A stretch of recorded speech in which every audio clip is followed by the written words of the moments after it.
Bismillahir Rahmanir Rahim. Alhamdulillah Rabbil Alameen. Wa sallallahu ala Muhammad wa alihi tahirin.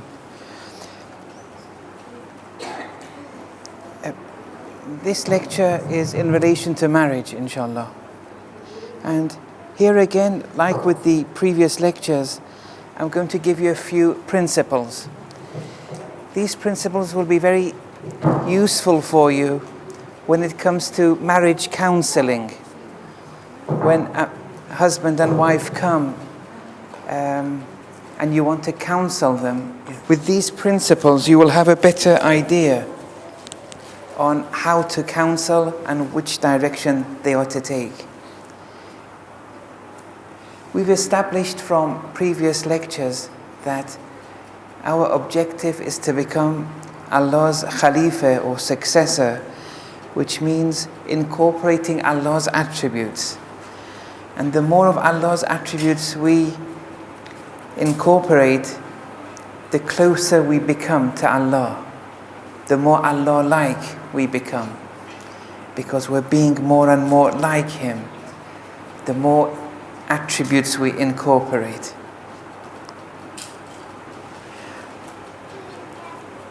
Although everything, be it an apple seed, a human embryo, a stone, they all want to be and are all in the process of being Khalifatullah. It's just that with humans, they can manifest Allah's attributes much more than the stone or plant or animal. But in reality, everything is becoming Khalifatullah. Everything is succeeding Allah's attributes. Now, let's imagine Allah has 100 attributes. He has much more, but we say that whatever is, anything, manifests all of those attributes of Allah. Be it a stone, plant, human. It's just that the human manifests them more. But even the stone is manifesting all of Allah's attributes. But very little. But all of Allah's attributes are in play with the stone, with the plant, with the animal, with humans. It's just that the degree of manifestation in humans, it's more. If we believe in anything other than that, it means Allah sleeps again, if some of His attributes do not manifest in certain things. And we believe in La ta'khudhuhu sinatun wa la nawm. And in the Quran, there are many stories where the tree says La ilaha illallah. And other traditions of Ahlul Bayt, we see such a wisdom.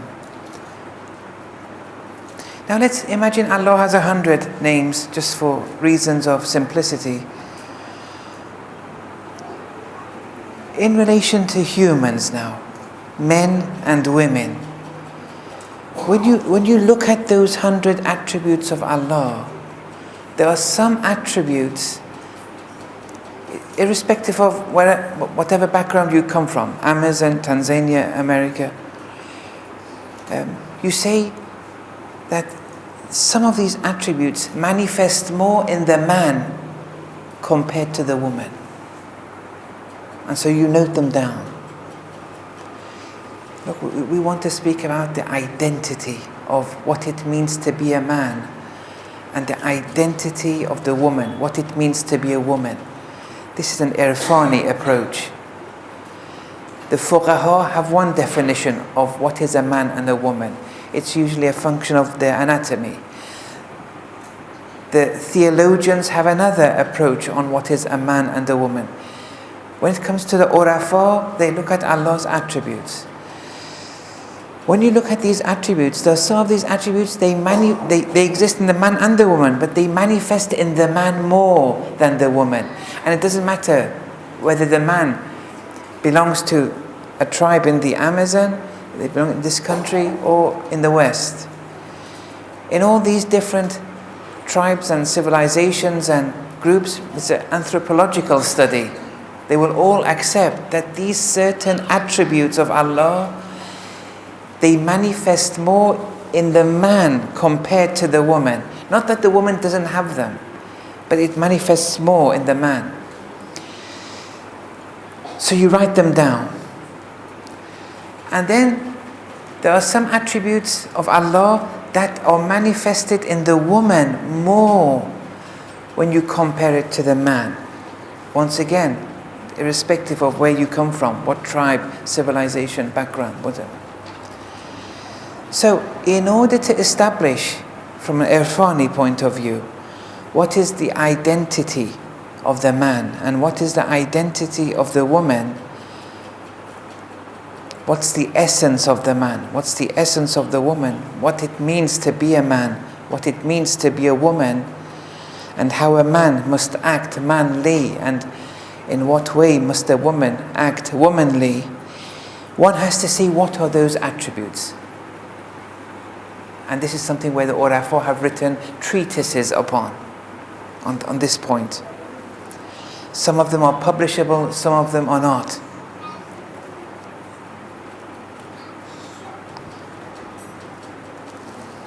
Some of Allah's attributes, both the man and the woman, they manifest roughly the same. Those attributes we don't discuss in this session. We want to speak about marriage, what it means to have a successful marriage in spiritual terms, not in materialistic terms. Sometimes a man and woman, they have a very successful materialistic marriage, but spiritually it's very detrimental, but they don't care about that. They just want a good car, good jobs, good education for their children. It's a materialistic, dunya-orientated marriage. That has its own criteria. We're talking about Islam now, and a successful spiritual marriage. For that spiritual marriage to take place, the man has to be a man, the woman has to be a woman. The man has to be on a par with the male identity, what it means to be a man, the essence of a man. The woman has to be on a par on her female identity, what it means to be a woman. How do we establish or define that identity? We look at Allah's attributes. The man, which attributes of Allah do they manifest, irrespective of where they are, more than the woman? And the same with the woman. Which attributes of Allah does she manifest more than the man? You find those attributes, you can define what it means to be a woman or a man and where their identity lies. Let's start with the man. I'll mention only 2 or 3 attributes here. One of Allah's names is Al-Qawi, the all-strong. That doesn't mean women don't have strength, but it manifests more in the man. And the Sharia takes this in mind. When the Sharia gives all the responsibilities of the nafaqah, it's upon the man. Because the man manifests strength more. All the do's and don'ts of the Sharia are based on this reality of what the identity of the man and the identity of the woman is. And which attributes each manifest more than the other. As a result of that, the Sharia assigns its responsibilities. When it comes to the nafaqah, since the man is a stronger manifestation of Al-Qawi and Ar-Razzaq, the sustainer, the provider, since he can manifest this more, here the Sharia comes and gives all these different responsibilities to the man, providing the food, providing shelter, clothing, working. These are essential for male identity. Even if the man has, let's say, a number of maids helping him to provide the food, listen carefully, to provide the food and the shelter, he has people doing all this for him, he's lacking in his male identity. Someone else is doing it. Whereas he has to manifest this. And by nature they manifest this more than the woman. But others are doing it for him. And that's why Amirul Mu'mineen alayhi salam, even though he had a lot of responsibilities, he put it upon himself to dig wells, because he wouldn't allow this attribute of al-qawi, for example, to be compromised. The man has to exhibit, display, disclose, manifest these attributes. The Sharia says it's in the form of the nafaqah. Okay, so the man provides, and the man shows his strength in all working, providing, and so on and so forth. But let's say the man has a lot of money, and the man has others doing this for him. He has other male aides, for example, doing all this for him. That man is lacking in one's male identity. And what's the consequence of that is that that man is becoming less and less manly, because those attributes of Allah that he was supposed to manifest, he's doing less and less. I mean, in this particular example I gave, maybe he will go and compensate. He has aides to provide everything for the family, but he may compensate in another way.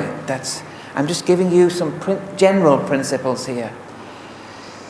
But if he doesn't compensate for it, he's becoming less and less man-like, because the identity of the man was dependent upon him manifesting those of Allah's attributes, where males manifest more than females. He's not doing it. The consequence is becoming more and more female-like. The man is becoming more and more female-like. Take that in mind for now. When I say female-like, I don't mean their anatomy is becoming female-like. Spirituality-wise, they're becoming female-like. Why? Because those attributes of Allah that he had to manifest more, he's manifesting less and less. The equilibrium here is impaired now. In the traditions, women who belittle the man,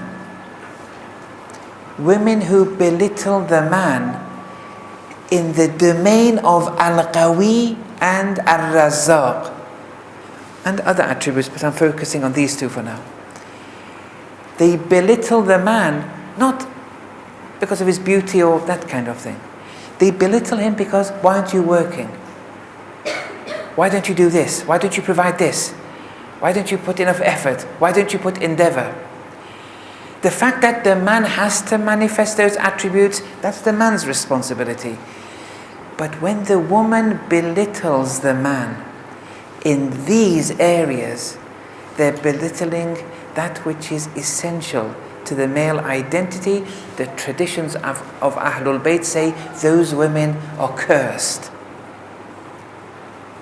And when you look at all those traditions where women are cursed, wives are cursed, you see it's only pertaining to those domains of the male where the male was supposed to manifest those particular attributes more than the woman.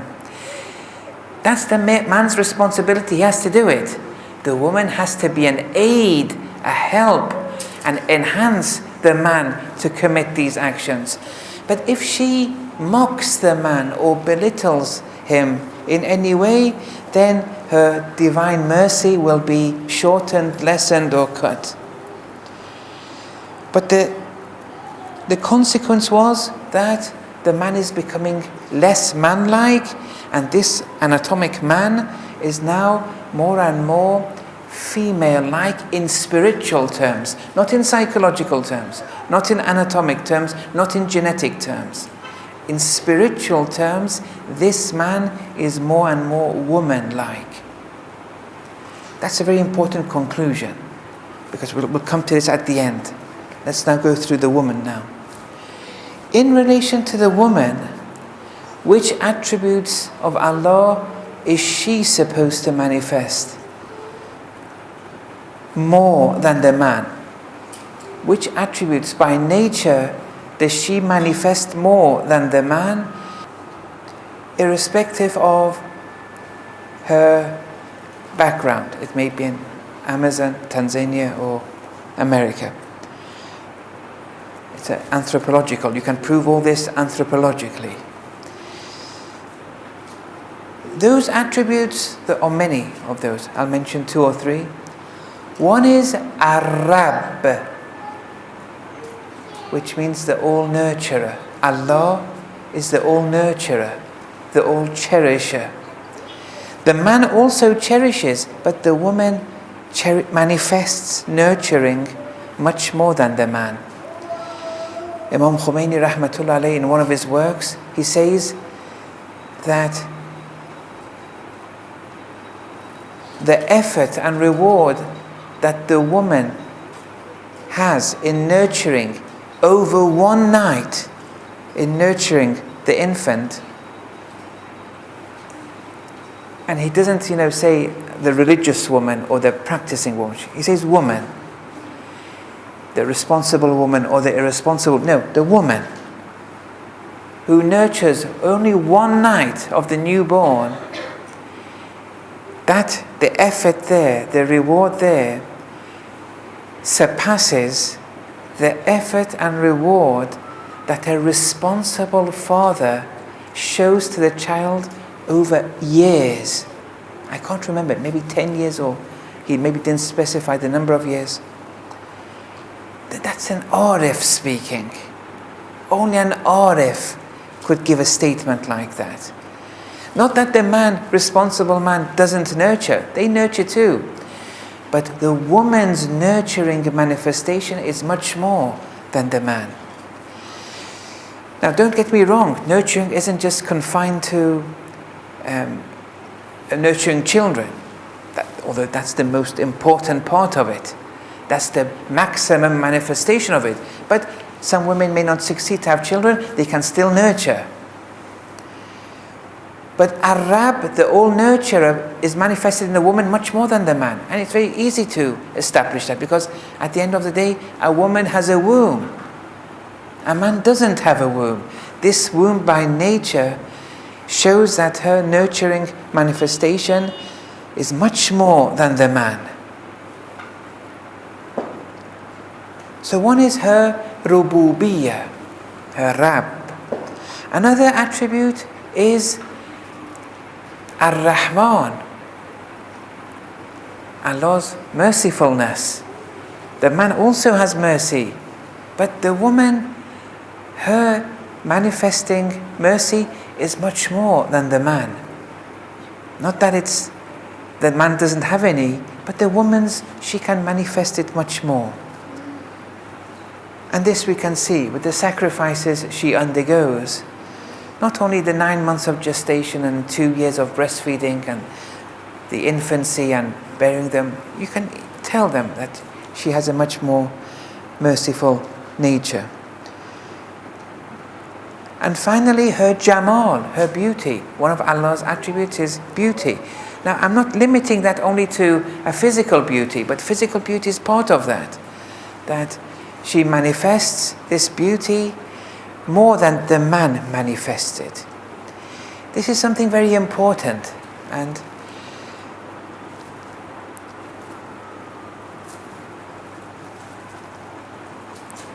yes, don't take this the wrong way, but I'm speaking out of 10 to 15 years of experience of tabligh and seeing many different races amongst Muslims.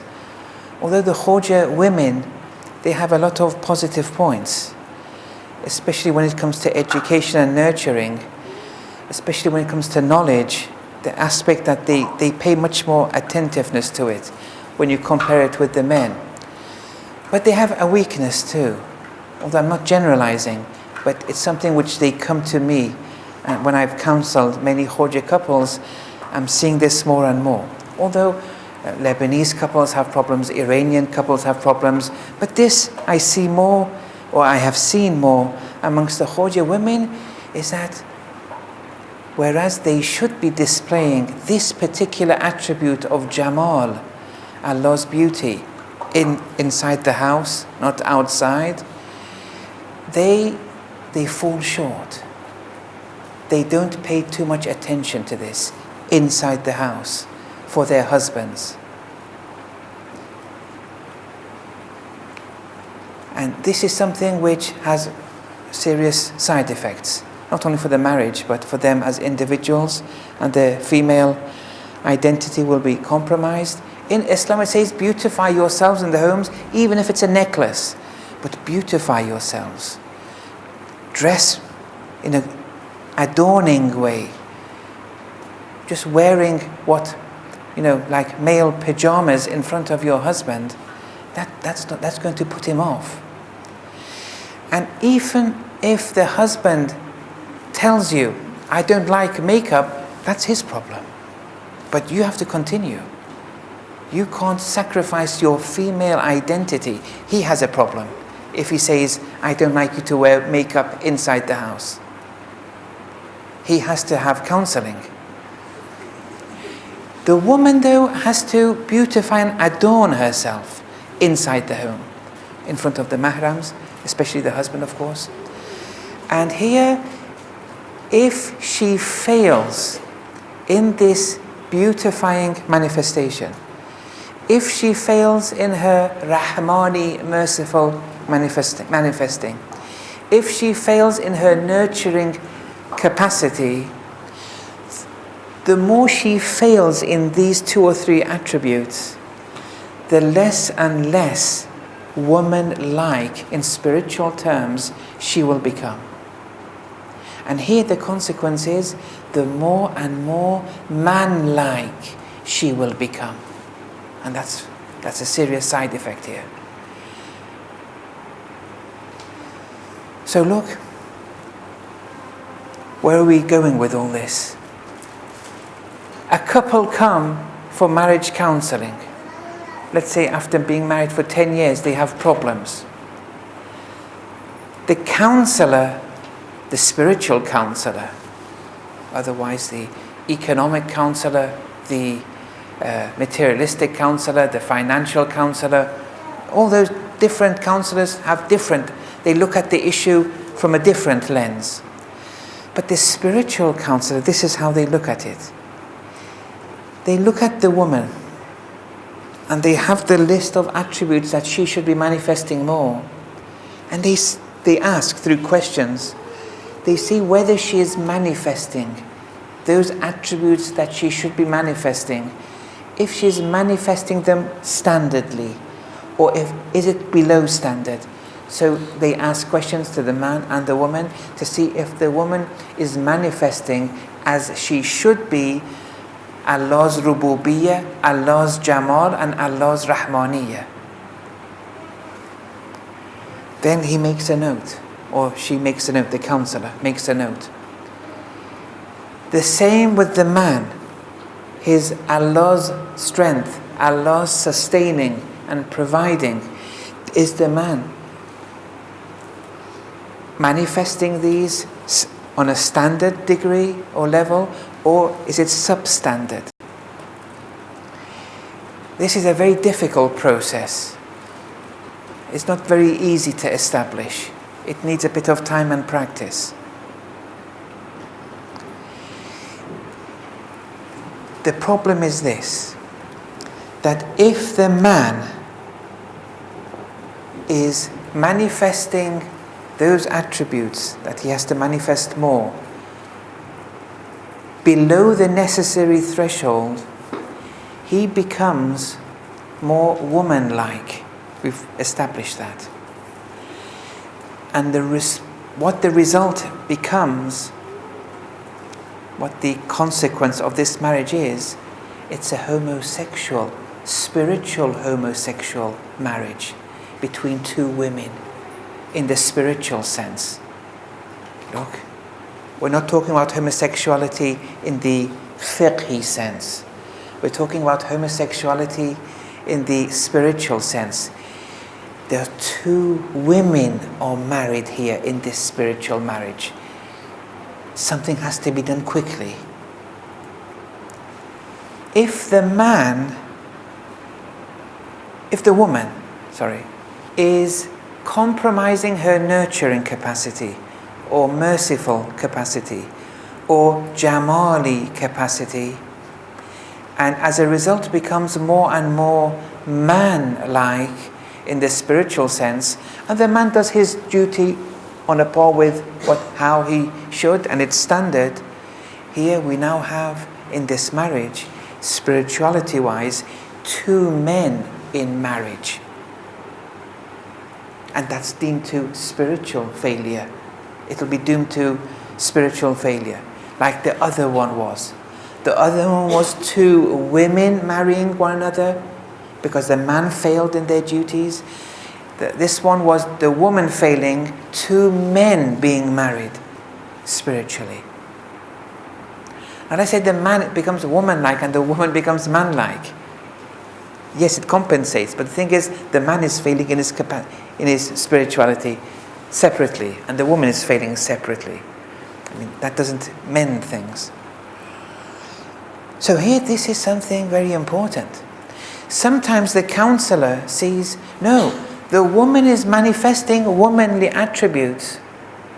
The man is manifesting manly attributes. The problem, we don't have a problem spirituality-wise. They are a man and a woman as they should be. It's an ego problem. It's an ethical problem. They have ego issues.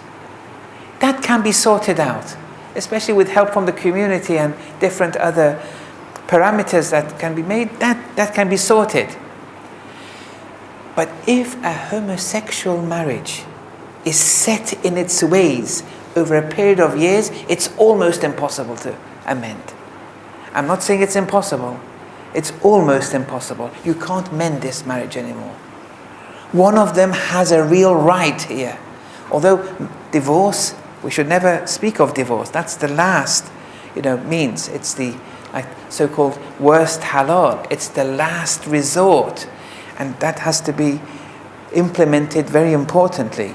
Something which spiritual counselors pay a lot of heed to, but Western psychologists don't. They bring the divorce card too early. But we have divorce, it's possible, but there are proper mechanisms for divorce. Many divorces shouldn't have taken place, but they did. They're going to suffer for the rest of their lives because they've got this baggage upon them, haqqun nas, which is going to be very difficult to get rid of. Some divorces, it's a barakah. You freed someone from a homosexual marriage. That's of importance here. Otherwise, if they would have stayed there, they may have been doomed to failure. The point is this, though, that we have a man and we have a woman. This woman, no one is against the woman working. You ought to be a doctor, engineer, everything. I have no problem there. But now I've given you these principles. When a woman works 9 to 5 every day, she has to be honest to herself. Is her nurturing capacity, primarily with her children, if she has them, is it being compromised? Is her mercy being compromised, manifestation-wise?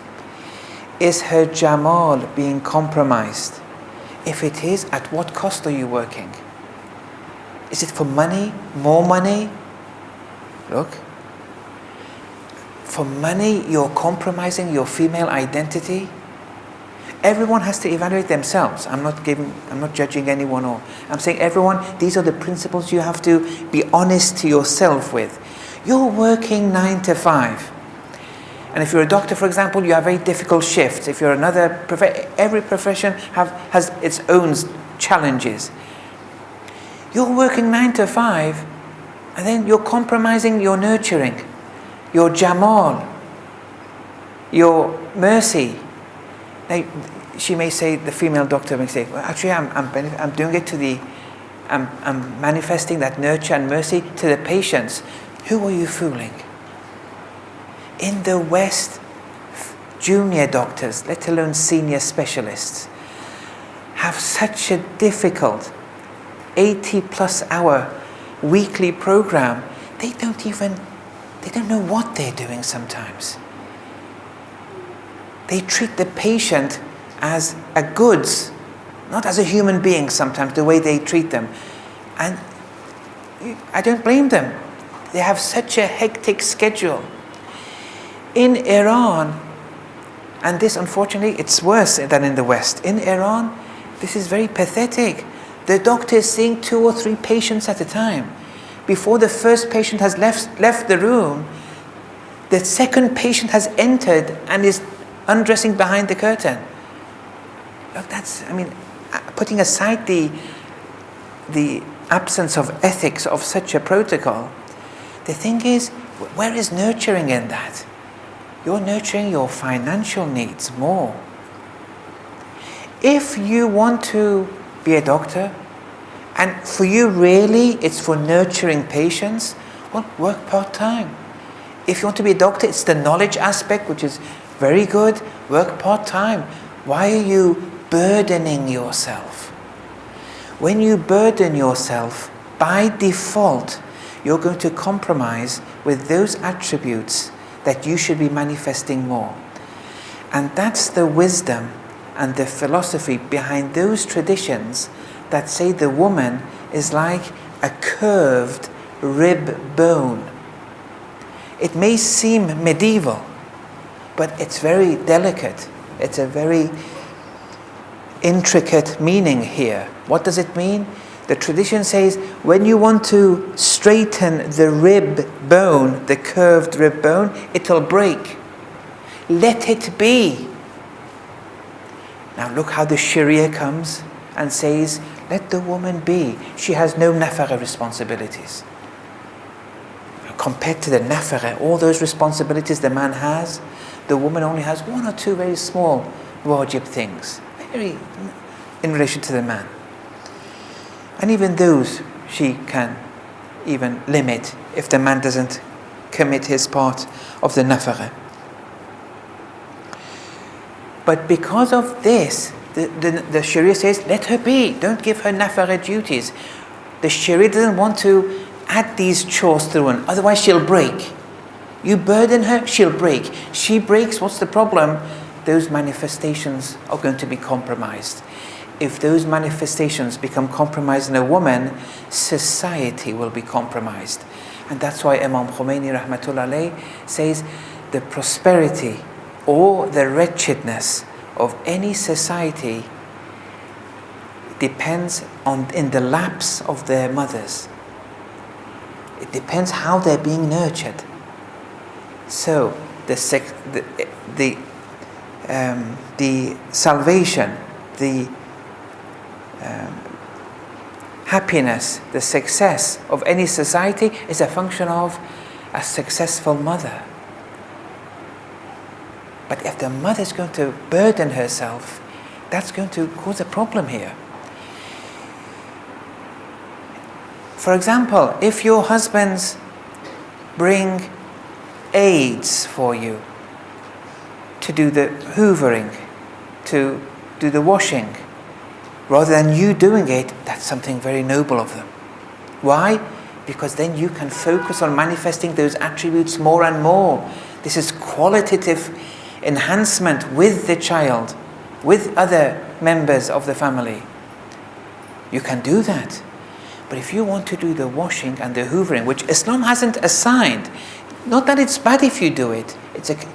You have the reward of jihad. You're doing it for the man, so the man maximizes his attributes of working and providing. You're doing that to maximize it.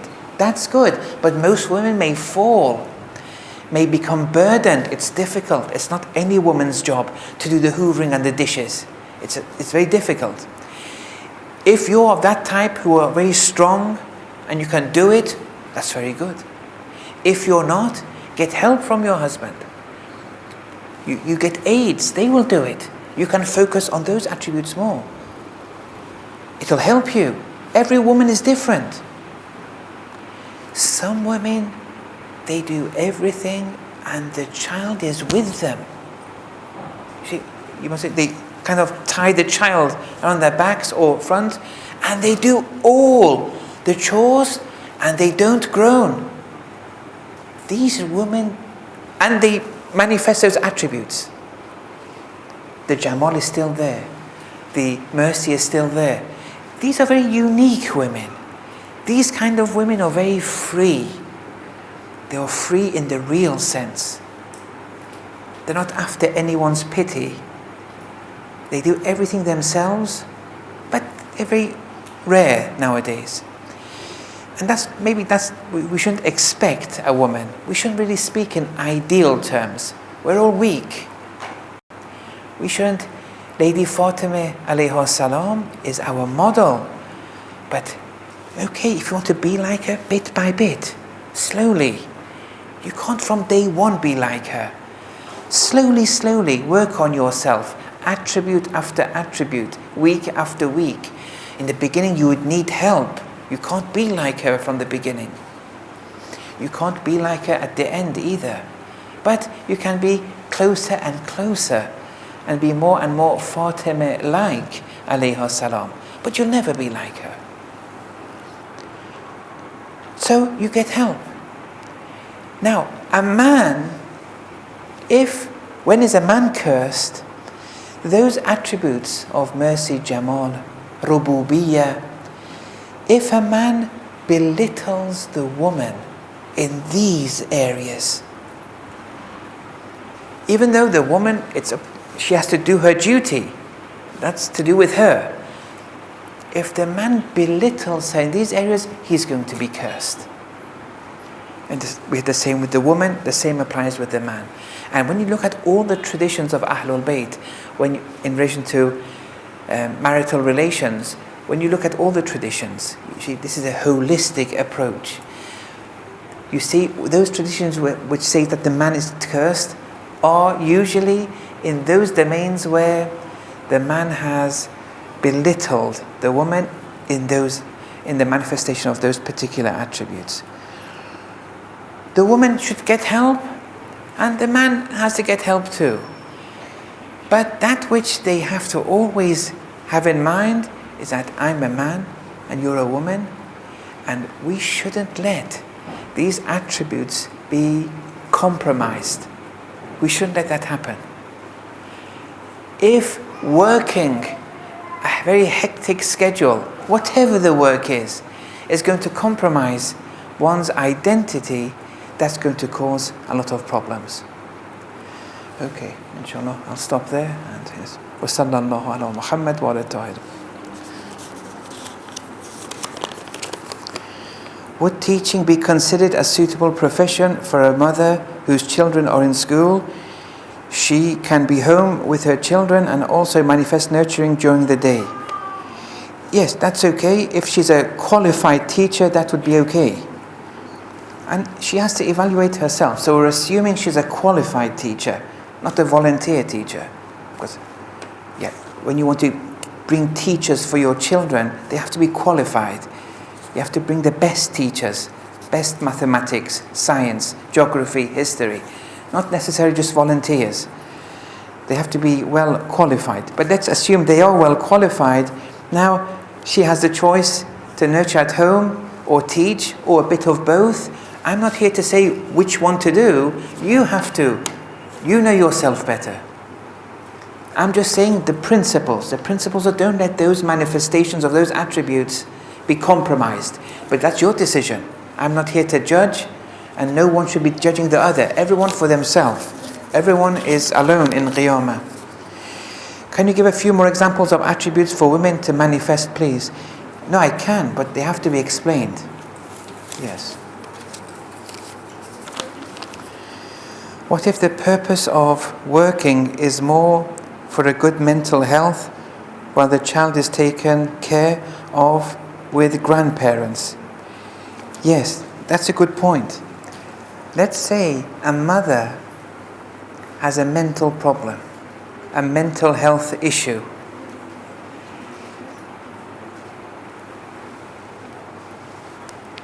Look, this is quite important. There are two areas to this answer, two different domains. One is the woman herself. One is the child. Okay? We didn't speak about the child. We only spoke about man and woman in this lecture.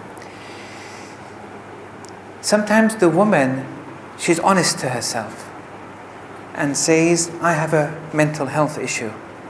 And as a result of this problem, I can't manifest 1, 2, 3 or 3 plus of those attributes of Allah that I'm supposed to do. Okay? That's a problem. She has to get help. And help here is mental stability. If it's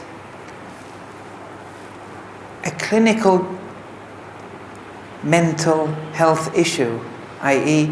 depression which is clinical, not psychological, it's because of a chemical imbalance. They have bipolar or clinical depression or something of the like. There, if psychotherapy doesn't work, you would have to take medication because it's a chemical imbalance. It's out of your hands. You're not a bad person. Your iman is not weak. This is who you are. Some people are born with an impaired limb. You're born with an impaired mind to this degree. It can be impaired. In the same way that a prosthesis can impair an impaired limb, here these medications will bring around that chemical balance. So you'd have to do that. When you do that, then you can start manifesting those attributes of Allah which you weren't before. Let's say you don't get well for whatever reason. It's very noble of you to allow your parents who are stable to nurture, because you won't be able to nurture, and therefore the child will be compromised, the child's well-being. So it's very noble, but that doesn't take anything from you. You still have to think about your female identity. Taking the child to the grandparents, you've sorted the child's problem. So the child is now being nurtured and will be brought up in a balanced manner. You weren't able to do it, and you, with honesty, you admitted that you weren't able to do it, but you corrected it, and well done for that. Because your child will be indebted to you in the future. But now you, yourself, we haven't sorted that problem yet. The problem, if it's still there, and it leads you to you not manifesting those attributes, there's still a problem. You're still less and less woman-like. So that still has to be sorted. Okay? Okay.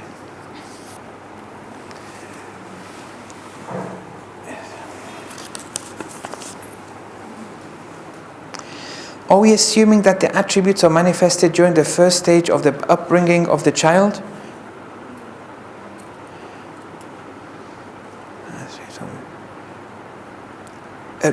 No. I'm not sure exactly what you meant, but no. When we say the woman, her identity lies in those attributes of those divine attributes of Allah, that she has to manifest those more. It doesn't matter if she's with child, without child, and which phase in her life it is. This is to do with her, herself. She has to manifest these. Even if she doesn't have children, she has to manifest these to maintain her female identity. Okay. وصلى الله على محمد وعلى الطاهرين.